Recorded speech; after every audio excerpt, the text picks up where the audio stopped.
Okay. Kumusta po kayo? Kumusta? Ayan. Salamat sa Panginoon. Hindi kami nag-usap ni Kuya June. Sakto yung Sunday school kanina, no? Connected sa ating pag-uusapan ngayon. Um, bago tayo pumunta dun sa slides ko, meron akong i-share sa inyo na video clip. Yan. Panoorin natin muna ito. At related din sa ating topic. Pinagpe-pray ko sa Panginoon, Lord, ano ba yung gusto mong pag-usapan namin ngayong Sunday? Nanonood ako galing po ako ng Cebu, trabaho, at bago ako umuwi ng Mindoro. Meron pa rin mga aftershocks. Pero malayo kami doon sa mismong sentro ng Lindol. Pero ramdam sa halos buong Cebu yung mga aftershocks. Salamat sa Panginoon sa kanyang protection. Tapos, pagka wala pa akong, pag hindi pa kami pupunta sa church partner, nanonood ako ng ah, mga messages doon sa TV. Isa sa pinlay doon, meron pa lang God's Word Channel. Madalas na pinaplay doon mga messages sa CCF, ganyan. Parang isang na-discuss doon ay tungkol sa mission. Okay. Kanina at saka kaninang pinag-pray din ni Kuya John sa ating opening prayer, nakafocus dun sa mission at yun din yung ating pag-uusapan ngayon. Pero bago yan, panoorin natin itong video clip na ito tungkol din sa mission. Ayan. Ayan. Okay. Sige. Uy, nawala. Napunta sa... Ayan. Sige.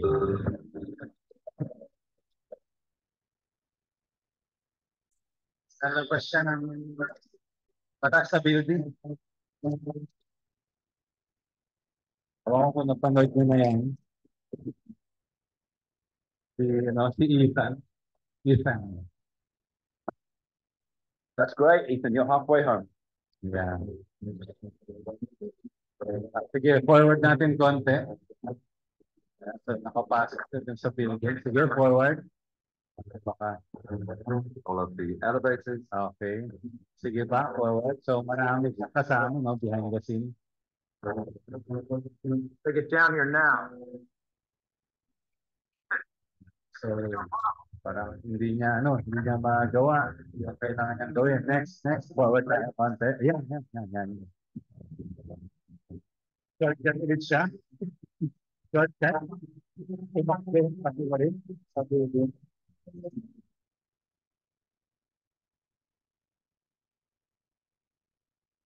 Oh, bitin.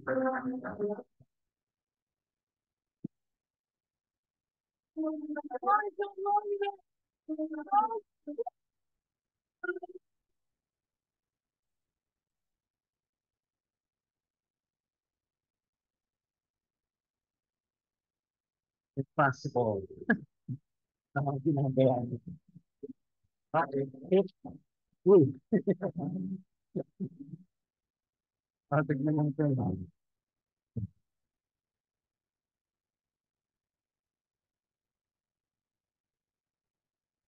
Posible.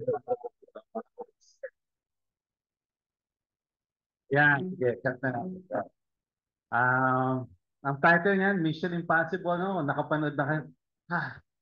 Napagod kayo? Pagod ba kayo sa scenes? Anyways, kinabahan, nahulog yung puso. Pulutin niyo na po, no? Pulutin niyo. Ilan lang yan sa mga scenes. Marami siyang mga Mission Impossible na mga parang, anong tawag dito? Hindi naman series yan eh. Mga movies, no? Na iba-iba. At mapapansin natin, pag binigyan siya ng mission, hanggat maaari, ginagawa niya eh, no? Napansin niyo? Buwis buhay, sabi nga na iba, buwis buhay yung mission niya, pero tinutuloy niya pa rin, no? At malinaw sa kanya. Marahil, no? Malinaw sa kanya yung bakit niya ginagawa yung ginagawa niya. Diba? Bakit niya ginagawa yung ginagawa niya? At kapag sasagutin natin sa isang salita, yung bakit mo ginagawa, yung ginagawa mo ngayon, yun yung purpose mo. Okay, yun yung purpose mo. Anong reason ba't mo ginagawa? Yun yung purpose ko eh. Ito yung gusto kong gawin. At pagka kung paano mo ginagawa yung purpose mo na yon, yun na yung mission. Yun yung mission. Kay Ethan, ano pa to? Tom Cruise, makikita natin sa puso niya, no? Malinaw sa kanya yung pinapagawa sa kanya. At naintindihan niya. At meron siyang ah, sa puso niya yung malinaw yung purpose na yun. No, kaya madalas buhay, tinutuloy niya pa rin.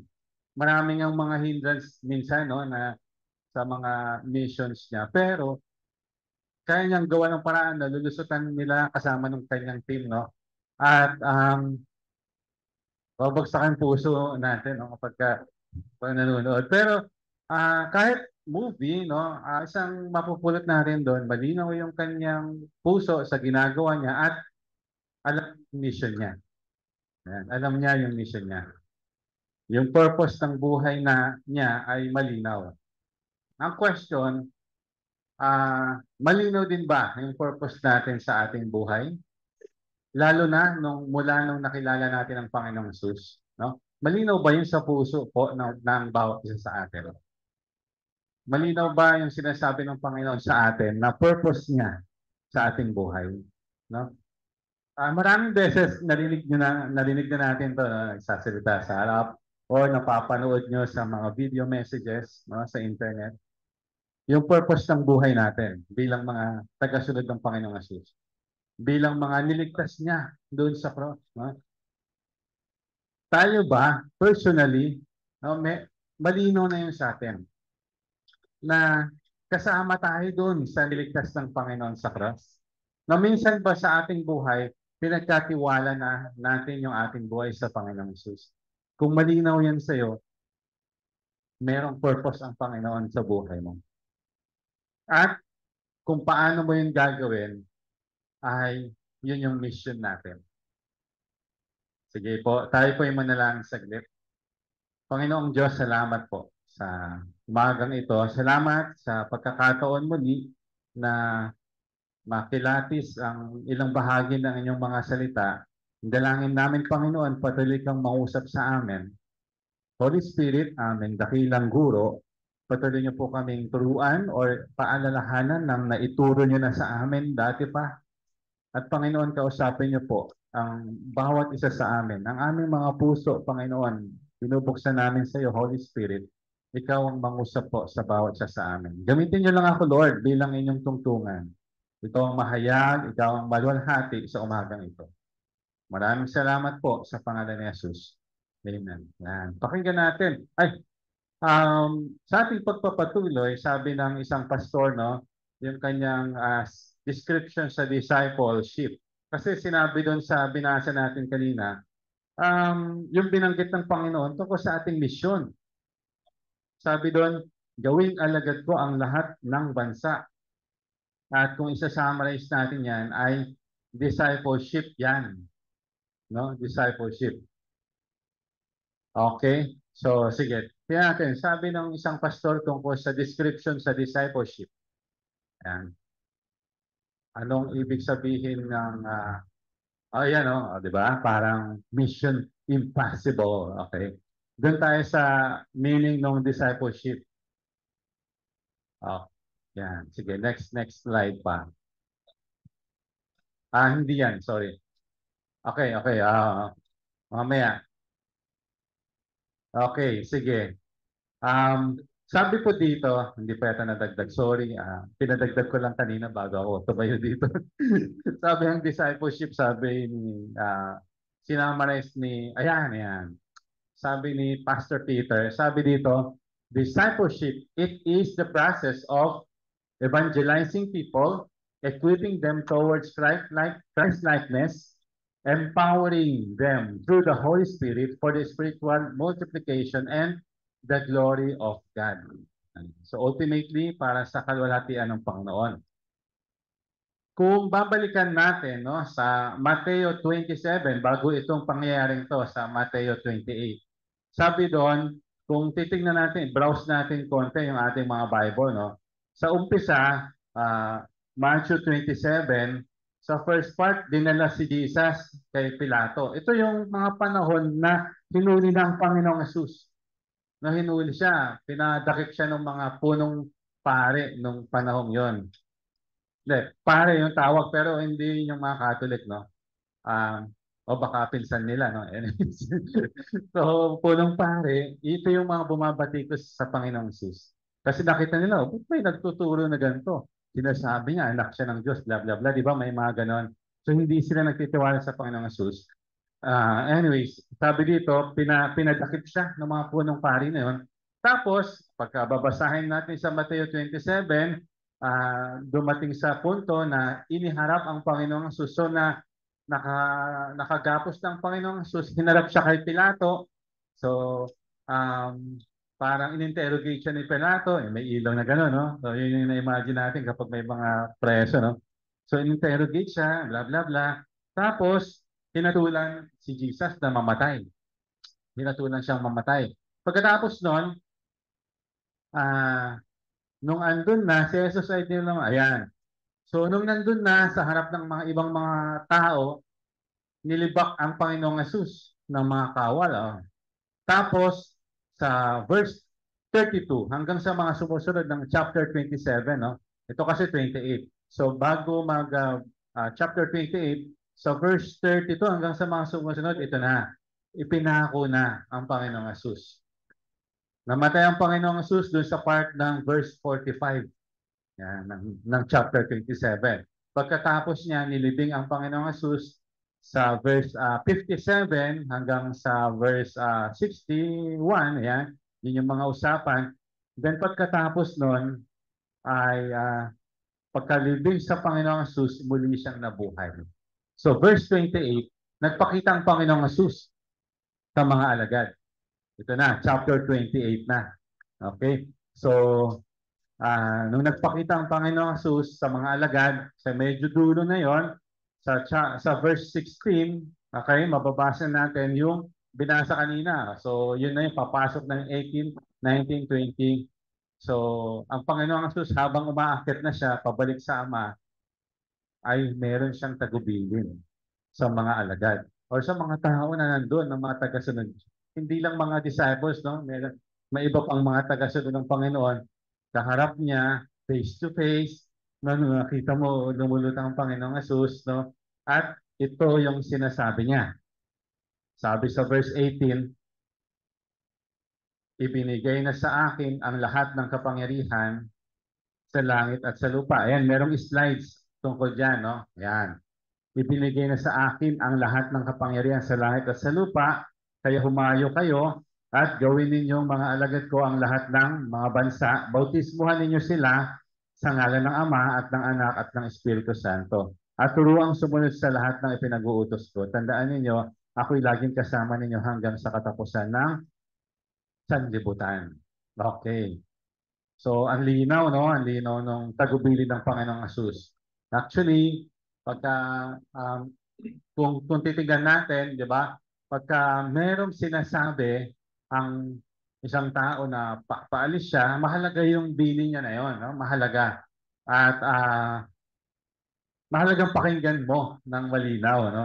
Kasi importante 'yon sa mga susunod mong gagawin, lalo na kung siya yung boss mo, parang ganyan, no? Kung siya yung Panginoon mo. So dito sa sitwasyon na to, tagasunod ng Panginoon yung mga nandun na pinagtatagubilin. So parang sinasabi, ano yung next na gagawin? Yan. Ayun na yun, andun sa loob ng tagubilin. Okay? Ayan. So nakita natin yung pagkakasunod-sunod, pagkatapos mamatay ang Panginoong Hesus, muli siyang nabuhay at ito yung tagubilin niya. Ngayon, sa ating pag-uusapan, una, titignan natin titignan natin yung sino yung nagbigay ng misyon. Yan. Ano ba yung qualification ng Panginoong Hesus? Bakit karapat-dapat napakinggan yung misyon na binibigay niya? So dito, sabi po dito, lumapit si Jesus at sinabi sa kanila, ibinigay na sa akin ang lahat ng kapangyarihan, no? Unang-una, ay yung qualification ng Panginoong Hesus, siya mismo ay Diyos. Okay? So maraming mga accounts sa Bible na nagpapatunay ang Panginoong Hesus ay Diyos. Ang Diyos Ama, ang Banal na Espiritu at si Jesus ay iisa. No, marami yan. Mula Genesis hanggang sa Revelation. Maraming mga verses na nagpapatunay si Jesus ay Diyos, ang Panginoong Diyos Ama at ang Panginoong Jesus at ang Banal na Espiritu ay iisa. No, marami, no? At yun yung totoo. Okay? At kung sasabihin natin, tatanungin natin kagaya ng mga ano tawag dito, mga pari nung panahong yun or bumabatikos sa Panginoong Jesus. Kung isa tayo sa kanila, sasabihin natin, totoo ba ito? Totoo ang Panginoong Jesus, no? Legit ba siya o fake news? Legit siya. Okay, kasi ang Panginoong Diyos mismo, ang Diyos Ama mismo nagpatunay. May boses silang narinig, di ba? Naalala niya nung binautismuhan ng Panginoong Jesus, binautismuhan ni John the Baptist, no? Narinig nila yung boses ng Diyos. At sinabi, ito ang pinakamamahal kong anak. At si Jesus din mismo nagsabi, ako at ang Ama ay iisa. At malinaw yan sa buhay ng Panginoong Jesus, kagaya ng Diyos Ama, perpekto. Ang Panginoong Jesus kahit minsan hindi nagkasala. No? At makikita rin natin ang kapangyarihan ng Panginoong Jesus. Yung unang himala niya, yung tubig, ginawa niyang wine. Di ba? So, at marami pa, yung 5,000 lalaki plus mga babae plus mga bata, napakain sa pamamagitan lang ng ilang pirasong tinapay at ilang pirasong isda. Kaya ba yun ng tao? Hindi. Yung magician pwede kasi meron siya sa bodega. No? Pwede na focus. Pero ang Panginoong Sus, kapangyarihan ng Panginoong Sus yun. So maraming accounts sa Bible na nagpapatunay ang Panginoong Sus ay Diyos. Kung hindi ka pa rin naniniwala na ang Panginoong Sus ay Diyos, usap tayo mamaya pagbaba ko rito. Okay? Actually, marami. No? Sa Bible, punong-puno yan. At sa account din ng history, kitang-kita. Ang libingan ng Panginoong Jesus, walang skeleton na nakita dyan. Kasi nabuhay siyang muli. Oh, isa lang yun sa pagpapakita ng kapangyarihan ng Panginoon. So, karapat-dapat bang paniwalaan? Yes. Yung mission na ito, na galing sa Panginoong Jesus, ay karapat-dapat na pagtiwalaan dahil siya ay ang makapangyarihang Diyos. Okay? So, ibinigay sa Kanya ang kapangyarihan sa langit at sa lupa. So, lahat, no? Okay? So, nasabihin ng mga politiko, mas makapangyarihan ako. Hindi, mas makapangyarihan ng Panginoon. Okay? Ang Panginoong Jesus, ang makapangyarihan sa lahat, napagtagumpayan nga niya yung, kamatayan eh. Kapag titingnan natin sa history at hanggang ngayon, sa iba't ibang relihiyon, mga lumang relihiyon or sumusulpot na bagong mga relihiyon, titignan natin, kumpara natin ang Panginoong Jesus bilang ating leader at sa ibang mga leaders ng mga relihiyon, isang malinaw na pagkakaiba nila, kahit actually maraming magagaling ng mga religious leaders. Yung mga passion nila, yung mga halimbawa ng kanilang pamumuhay, ang gaganda, no? Pero ang malinaw na pagkakaiba nila, madalas to, sinasabi rin nila ko ng mga speakers, no? Namatay na yung mga yun. No, namatay, parehas sila. No? Panginoong Sus, namatay din, no? Pero ang Panginoong Sus lang yung muling nabuhay compared dun sa mga leaders ng mga ibang religious leaders. At isa ito sa pagpapakita ng pagtatagumpay ng Panginoong Sus. Natalo niya ang kamatayan. At madalas, kapag pag-uusapan ng kamatayan, ginagamit ko ni Satan, panakot sa mga tao. Diba? Mamamatay ka. Pero actually, isang magandang experience yun para makasama mo ng walang hanggan na ang Panginoong Jesus. Diba? Sabi nga ni Pablo, for me, to live is Christ and to die is gain. Nasabi ni Pablo yun kasi yung yung limitadong buhay ko dito, matatapos na. Mabubuhay na ako ng walang hanggan. Parang gano'n yung sinasabi ni Pablo, no? Makakasama ko na forever si Jesus. At kaya ako masasabi na ang kamatayan ay beneficial din. Diba? So yun yung pagkakaiba ng Panginoong Sus sa iba na pagtagumpayan nga niya yung kamatayan. Hindi ba ikakaila ang kapangyarihan ng Panginoong Asus? Papagaling siya ng may sakit, di ba? Nang si Jesus ay pabalik na sa langit, ito yung tagubilin niya. Ano ang epekto nito sa atin, no? Sinabi ng Panginoong Asus, ito yung tagubilin ko sa iyo. Okay? Ito yung gusto kong sabihin sa iyo. Yan, no? At ang promise ng Panginoon doon sa last part, hindi niya tayo iiwan. Sasamahan niya tayo. Okay?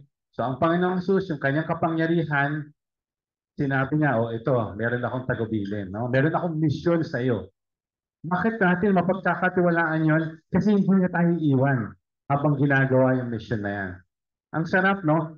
Ang Panginoon na nagbigay sa atin ng mission, sa totoo lang, hindi niya tayo iniwan kahit kailanman. Pinadala nga niya yung Holy Spirit kasama natin hanggang ngayon. Okay, nandyan siya. At nagpapaalala, nagtutweet sa atin kung minsan nalilihis tayo ng mission. May ibang mission tayo na atupag, no? So, yan. Mapagkakatiwalaan yung nagbigay ng mission.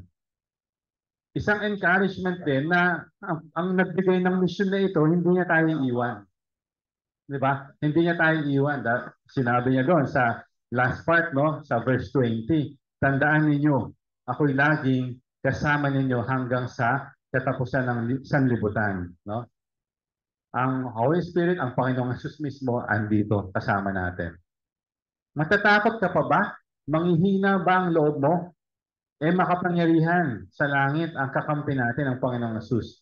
Si Jesus na makapangyarihan sa lahat ay laging sumasa atin. Mula nung pinagkatiwala natin yung ating buhay sa Kanya. Ano mang kinatatakutan natin ngayon, kahit nga yung kamatayan, no? Tandaan natin, si Jesus ay mas makapangyarihan sa lahat ng yan. Kahit ba Kuya Mark, yung aking, anong tawag dito? Kahit ba Kuya Mark, yung mga challenges na kinakaharap ko ngayon, yes. Kuya, na-diagnose ako, may sakit ako, ganyan, ganyan. Kahit yan, no? Yung kamatayan nga ay napagtagumpayan niya. Yan pa kaya, di ba? Sabi doon sa isang devotion ko nakaraan, ayun, tama, nung nasa Cebu, sabi doon, yung pinakamatinding problema mo nga, yung kamatayang walang hanggan, na-resolve ng Panginoon. Paano pa yung mga sinasabi mong problema ngayon? Financial problem, ano pa ba? Physical health problem, di ba? Kapitbahay problem, okay?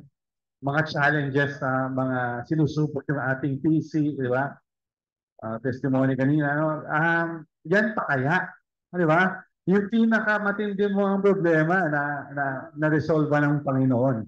At nag-promise siya, kasama natin siya, no? Habang ginagawa yung mission na ito.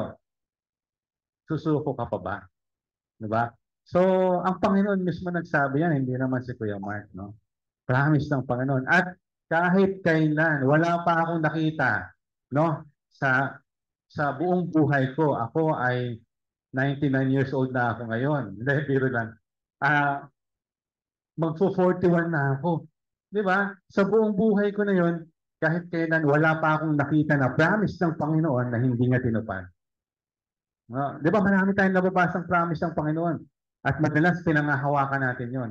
Kahit kailan, wala pa akong nakitang promise ng Panginoon na naging pako.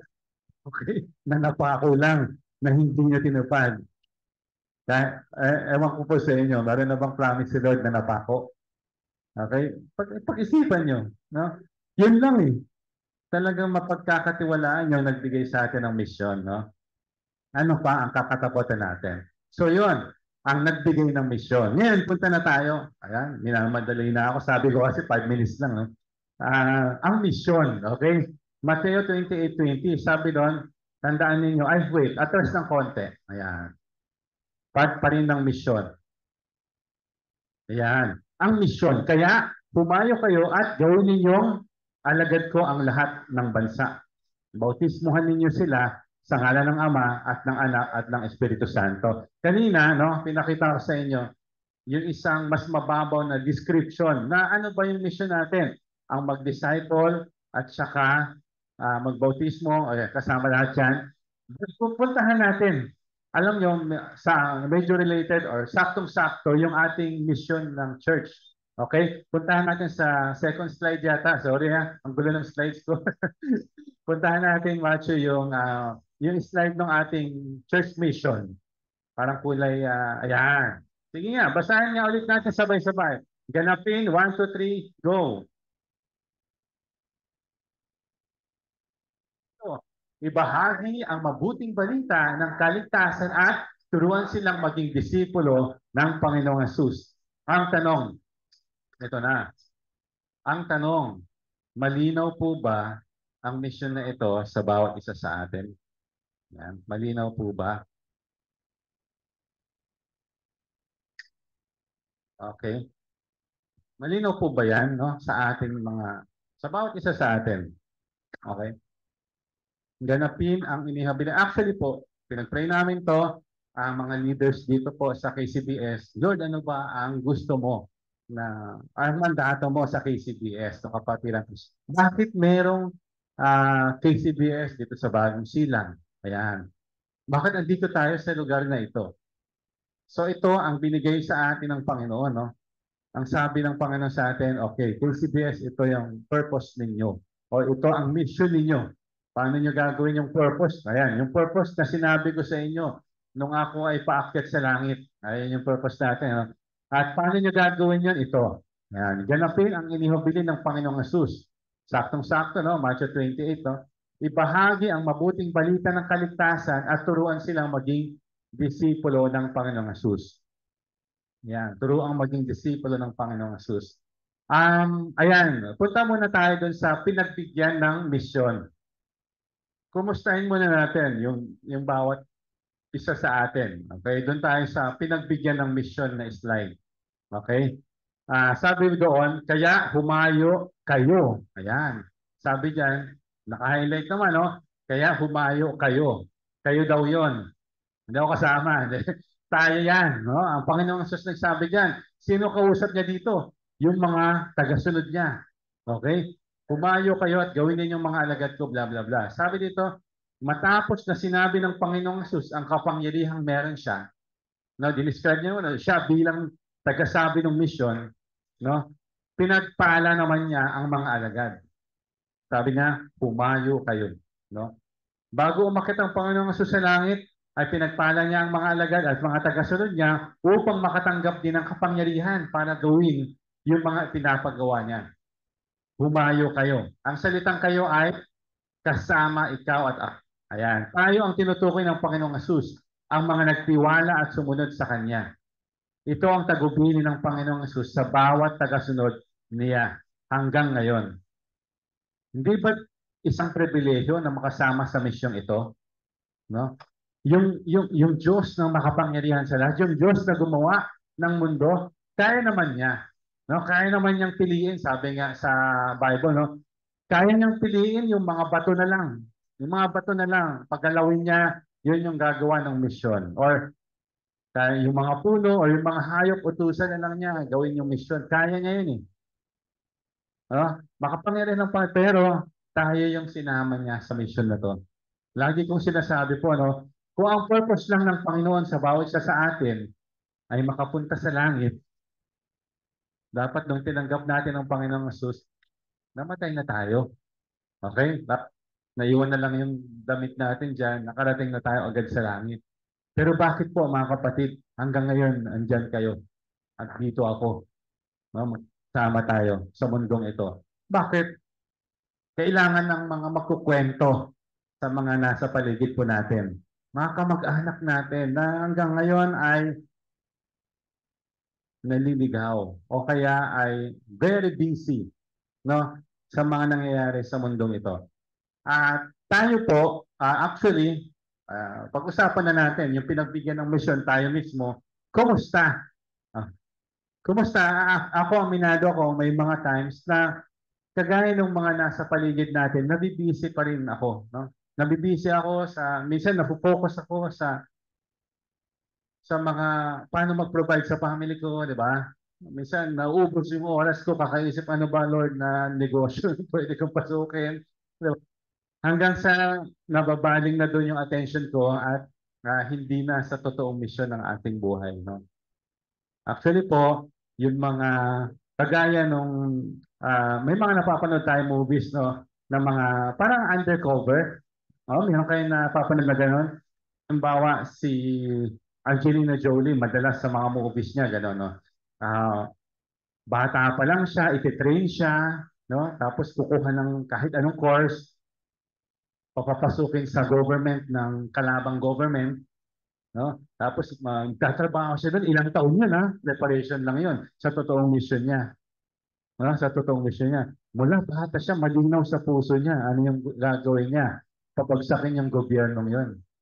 No? Makakapasok siya sa government officials, mga gano'n, no?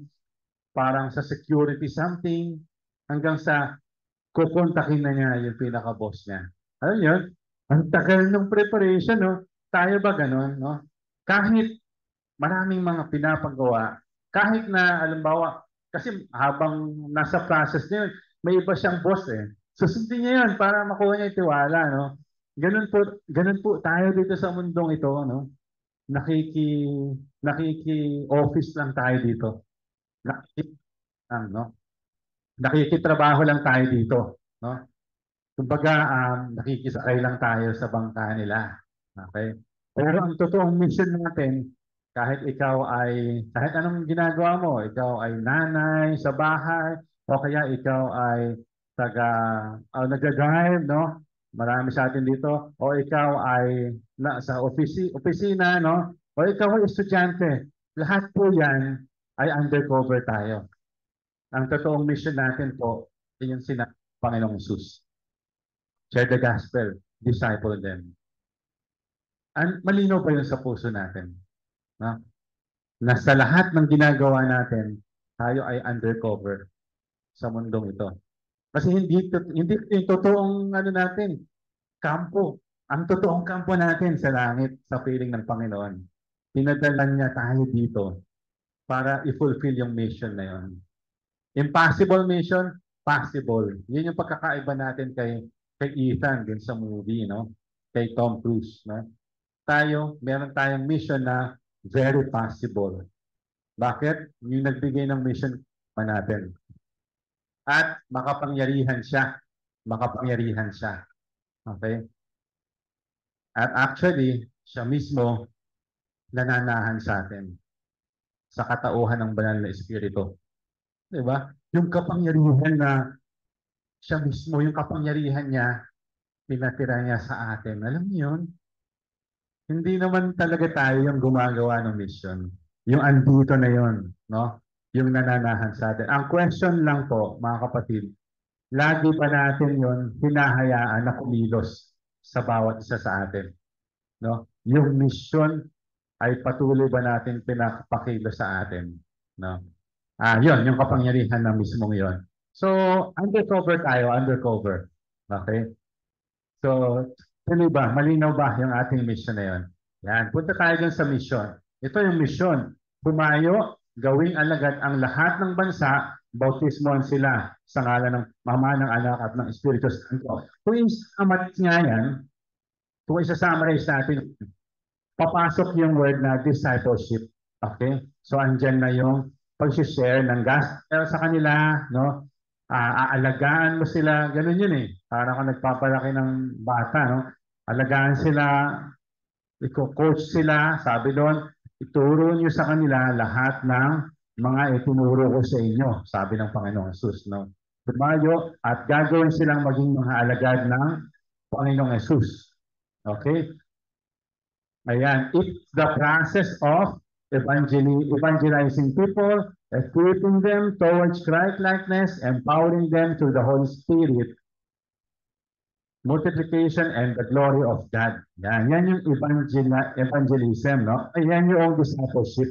Okay? Yan yung discipleship. At kung titingnan din natin yung ating mission sa KCPS, yun na yun. Yun na talaga yun. Yan. Malinaw na. Okay, sige, isa-isayin natin ha. Sabi doon, evangelizing. Yan yung pagpapakilala sa Panginoong Hesus, no? Sa ibang hindi pa nakakilala sa Kanya. John 3:16, madalas natin gamitin yan, no? Sapagkat, gayon na lamang ang pag-ibig ng Diyos sa sanlibutan, Ibibigay niya ang kanyang buktong na anak upang ang sino mang sumampalataya sa kanya hindi mapahamak kundi magkaroon ng buhay na walang hanggan. Ayan na yun. Equipping. Ano yung equipping? Tutulungan natin siya para mas maging kagaya ng Panginoong Yesus sa pamumuhay, sa diwa, sa kaisipan, sa pananaw. Nag-aaral ng Bible tungkol sa ugali ng Panginoong Yesus. Pinapakita mo sa iyong halimbawa yung buhay na nakadikit sa Panginoong Yesus. Pinapalakas mo yung loob niya kapag siya ay nanghihina sa kanyang paggaya sa Panginoong Yesus. Empowering through the Holy Spirit sa biyaya at tulong ng banal na Espiritu, lagi mo siyang inilalapit sa Panginoon para patuloy siyang magtiwala din. Ayan, pinapractice na niya, no? Yung kanyang pagtitiwala sa Panginoon. At siya din, one day, siya rin magsishare din sa iba, susupport din sa bagong Kristiyano, aalagaan din niya yung bagong Kristiyano na yan. Nagmumultiply. Okay? At yun yung gusto ng Panginoon. Kung ang purpose ng Panginoon, makilala lang siya ng mga alagad, hindi nakarating sa atin yung gospel. Wala. Hindi na natin nakilala ang Panginoong Jesus. Wala tayong assurance ngayon. Walang KCBS. Okay? At alam nyo ba, lalong nagiging malinaw sa akin na tumatanda na ako kasi yung mga tinuturuan namin noon, may mga anak na, di ba? At kapag yung mga yun naging Kristiyano rin, ako personally, nakakatuwa yun sa amin nila Kuya Jun. No?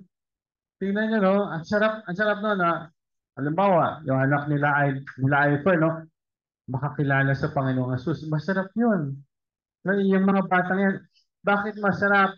Kasi hindi naputo sa henerasyon natin, no? Yung pagdagdag ng mga kaluluwa sa langit na makasama ng Panginoong Yesus. Ganon din ba yung pangarap natin, kagaya ng pangarap ni Nanay Rosa, no? Yung mga anak niya bumalik sa Panginoon, yung mga apo niya makakilala sa Panginoon. 'Di ba? Yun din ba yung pangarap natin? Actually, yun yung mission natin, mga kapatid. Ano mang ginagawa natin ngayon, sana, ano mang ginagawa natin ngayon, nakakonekta lagi dun sa mission. Kinuwento ko sa inyo kanina, yung madalas na role ni Angelina Jolie sa mga movies, no? Bilang undercover. Alam niyo ba, lahat ng mga nagiging roles niya, connected lagi yun sa mission niya. Halimbawa, nung siya ay naging estudyante, gusto niyang matutunan ang batas ng bansang yon para siya gagawin na niya yung mission niya, kayang-kaya niyang kontrahin. Hanggang sa nakapasok siya sa opisina ng security ng bansang yon para yung mga, halimbawa, yung mga softwares na konektado sa mga missiles, kayang-kaya niyang kaliputin para ma-disable yon at matalo yung bansang yon. Nakita nyo, lahat yun konektado lagi sa mission niya. Kumusta tayo, mga kapatid? Pag tayo pumapasok sa office o nagtatrabaho o nagmamaneho or na ginagawa natin yung duty bilang nanay sa bahay, bilang mga magulang, konektado ba lagi doon sa mission natin? Pagbubutihin ko to para makita ng anak ko na mahal ko siya. At pag ako nagkwento sa kanya tungkol sa gospel, papakinggan niya ako. Okay, ganun ba yung mission natin? Malinaw ba yung mission natin? Ganun ba natin tinitignan yung mga ginagawa natin? Sa office, pagbubutihin ko to. Okay? Makita ng aking amo na kapag Kristiyano yung gumawa, pulido. Okay? At makita niya na yung aking pagtitiwala sa Panginoon, yun yung reason bakit ko pinagbubuti yung aking ginagawa. No? Malinaw ba yun? Nako-connect ba natin? Tapos ang target natin lagi, target lock. Sharean ko to. Okay? Meron ba tayong ganun lagi na lahat yung ating ginagawa ay connected dun sa ating mission? Sana ganun, mga kapatid. Huwag natin kalimutan, undercover po tayo sa mundo na ito. No? Kumusta yung mission na ibinigay sa atin ng Panginoon? Andito pa rin ba? No? Sige, hawakan natin ating dibdib. No? Andito pa ba? Kumusta? Kumustahin mo yung sarili mo? Malinaw pa po ba? Okay? Yung mission na ito sa ating mga puso. Kung nakakapanood tayo ng pelikula ng Mission Impossible, mapapansin natin buhay yung mga ginagawa niya, no, sa mga eksena. Para lang matupad yung mission na yon. Tayo ay wala naman sa pelikula, kundi nasa totoong buhay po tayo. At malinaw yung mission. Ito yung totoong mission na meron tayo. No? Mas higit pa doon sa mission na binigay kay Udan doon sa movie. Ang mission ito, ang epekto ng mission na ito, hindi lang dito sa mundo, kundi sa pangwalang hanggan. Actually, kung bibilangin natin, no, halimbawa, mabuhay tayo dito na 150 years. Pero yung buhay natin doon, forever. Okay, forever. Kumusta yung ating preparation doon, no? Kumusta yung ginagawa natin ngayon dito?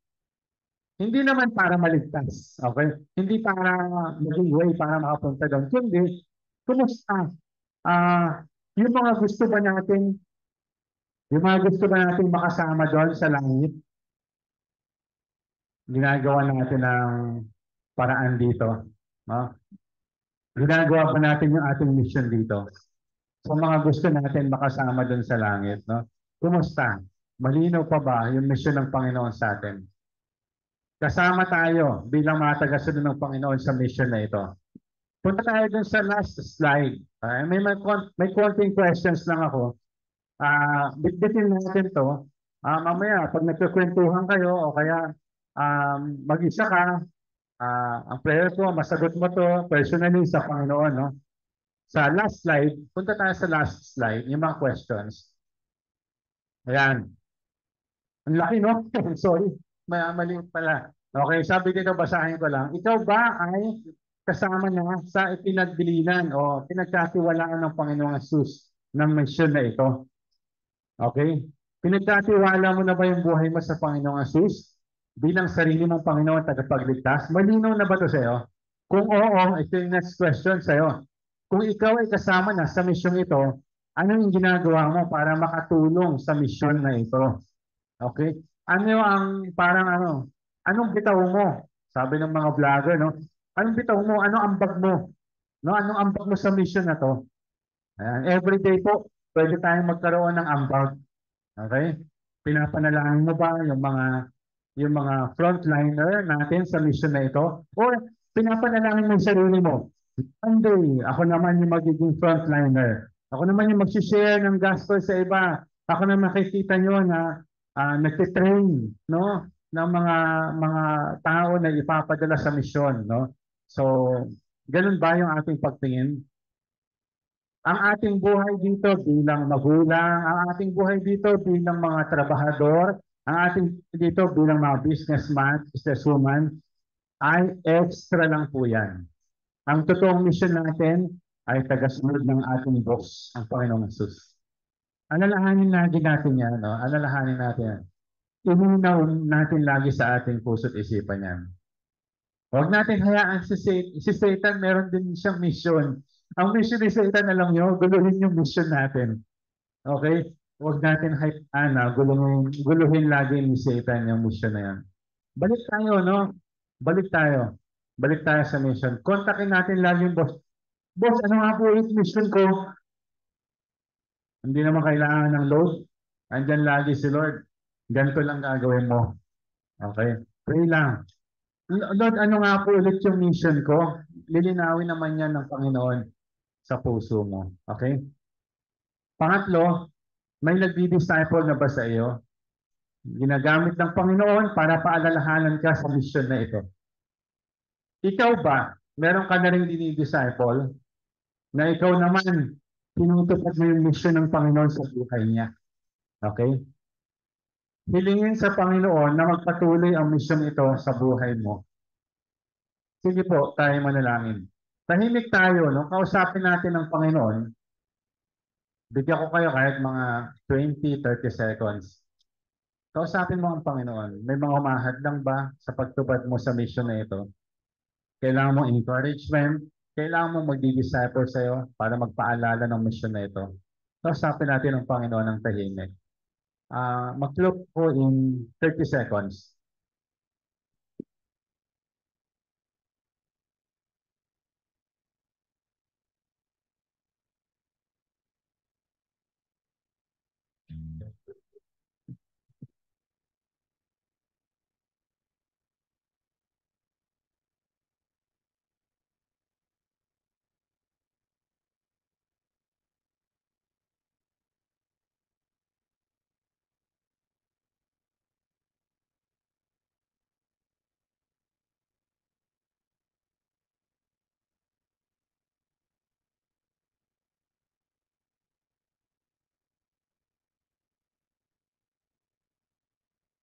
Tayo po'y manalangin.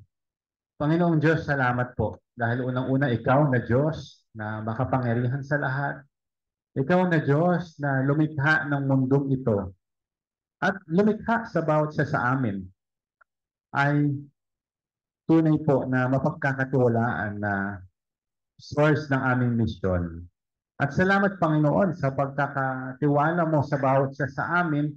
Salamat po dahil kahit madalas ay palpak kami sa aming buhay, kahit ngayon na mga Kristiyano na kami, maraming beses pa rin pumapalpak kami, Lord. Pero salamat po sa grasya mo, sa biyaya mo na itinuturing mo pa rin kami, Panginoon, na kasama sa misyon na ito.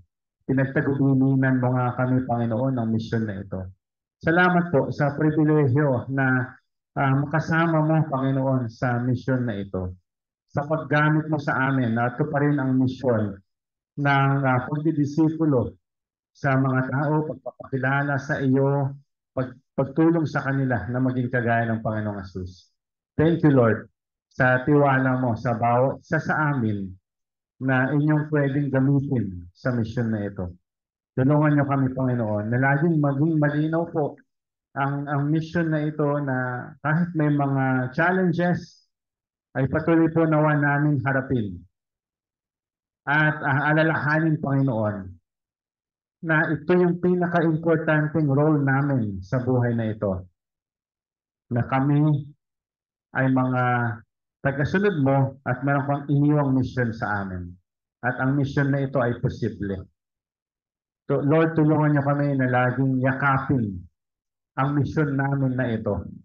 Ang mission namin na mula sa iyo. Patuloy po, pangunahan mo kami, huwag namin kalimutan to, ano man yung ginagawa namin everyday, makakontribute po nawa ito sa pagtupad sa misyon na itinagubilin mo sa amin.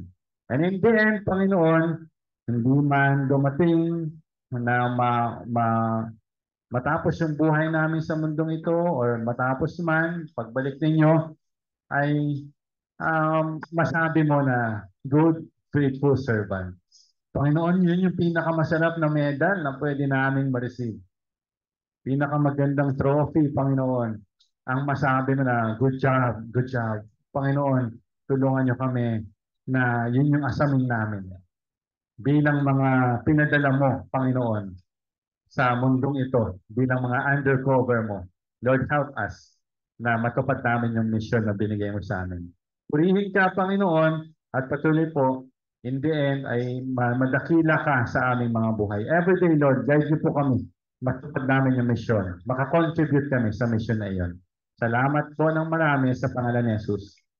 Amen.